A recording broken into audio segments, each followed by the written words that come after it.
Nous voilà revenus pour une petite vidéo sur la pression osmotique, c'est la cinquième.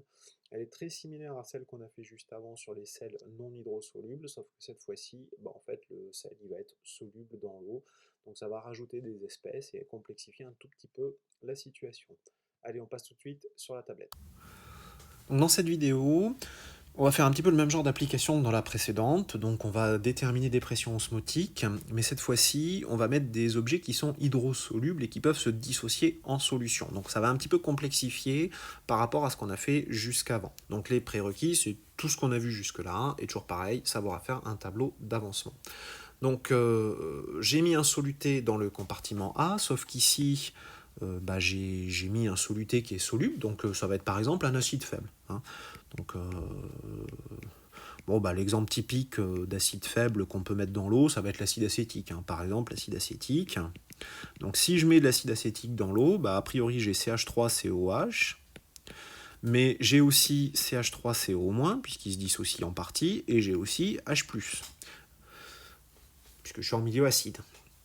Et je vais appliquer la loi de Van't Hoff. Donc la loi de Van't Hoff, pi égale la concentration en soluté RT.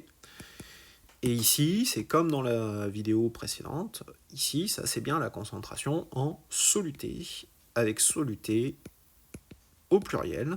Donc il va falloir déterminer la concentration de toutes les espèces en solution. Donc là, il va falloir faire encore pareil, un tableau d'avancement, et déterminer la concentration de toutes les espèces solubilisées en solution. Ça, c'est vraiment important. Une fois que j'ai fait ça, j'applique la loi de Van't Hoff et j'en déduis la pression osmotique. Alors, je vais reprendre le cas de l'acide acétique. Donc, en général, vous connaissez assez bien son pKa, 4,8. Et ce que je vais faire, c'est que je vais mettre 10-3 mol dans 1 litre. Donc, j'écris mon tableau d'avancement, CH3COH. Alors, lui, il est aqueux, cette fois-ci. Pas comme dans la vidéo précédente où j'avais un objet qui n'était pas soluble. Lui, il est aqueux.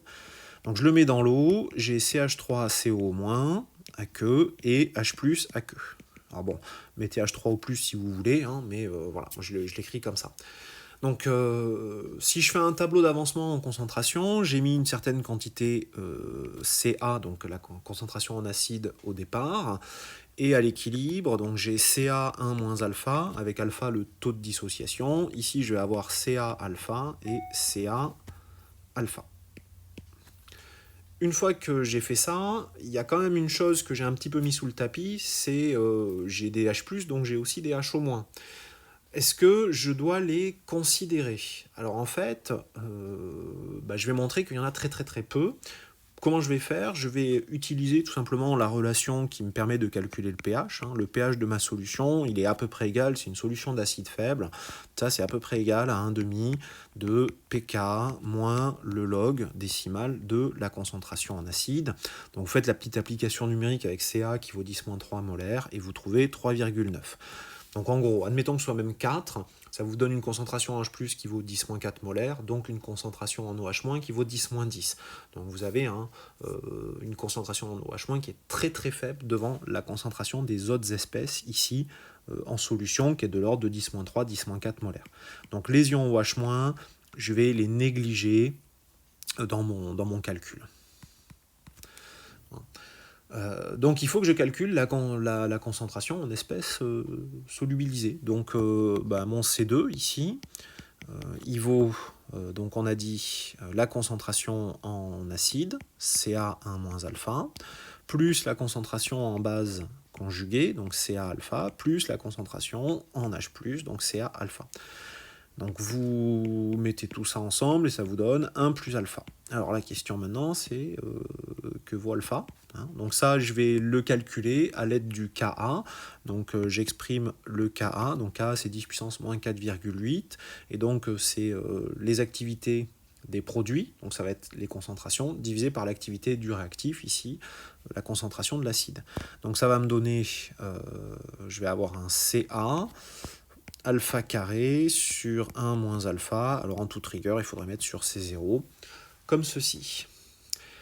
Donc vous résolvez cette petite équation, je vous passe le détail, avec Ca égale 10-3 molaires, et vous obtenez un alpha qui vaut 11,8%. Voilà. Donc ici, 1 plus alpha, ça fait 1,118, si vous voulez. Et je calcule ma pression osmotique. Donc pi, ça c'est C1, 1 plus alpha, donc ça c'est bien la concentration en espèce 2 solubilisée dans le compartiment A, fois RT.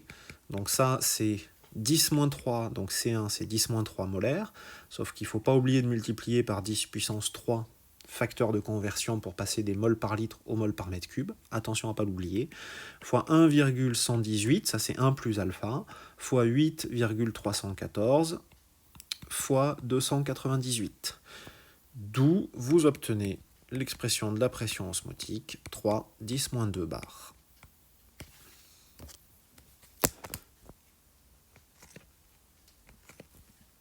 Maintenant, vous savez tout sur les sels dans l'eau quand il s'agit de traiter des questions de pression osmotique. Allez, il nous restera une petite application à voir dans la dernière vidéo de la série. A très bientôt, bye bye.